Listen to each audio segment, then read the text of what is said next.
Mwaziri omukuru Eliud nigagikeire chinjira Eserekari gusonsora omochando bw'amaguta ime ya Kenya.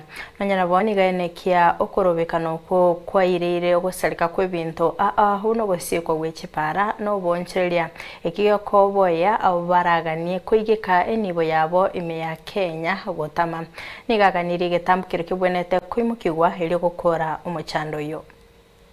The country will not only face a severe cost of living and food security crisis, but also the real danger of a full-blown national security crisis driven by economic distress, social frustration, and growing public desperation and anger.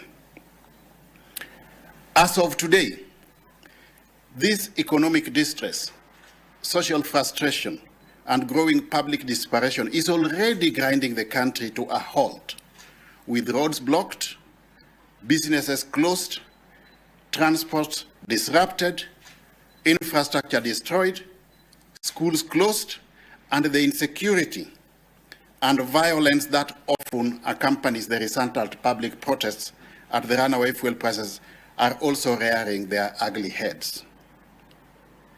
The government, therefore, must act now and not wait for a national crisis before responding to this dire situation. As we speak, I've already held consultations with various local and foreign investors. And in Kenya is losing its comparative and attractiveness to investors due to the high cost of doing business, and may lose its status as a preferred investment destination in the region. Ladies and gentlemen, Kenya is bleeding at the pump, and the economy is rapidly hemorrhaging. We are weakening the very lifeline of our economy through these fuel price increases, and decisive action must now be taken. If I may ask, how can a landlocked Uganda have cheaper diesel than Kenya when most of its fuel passes through Kenya?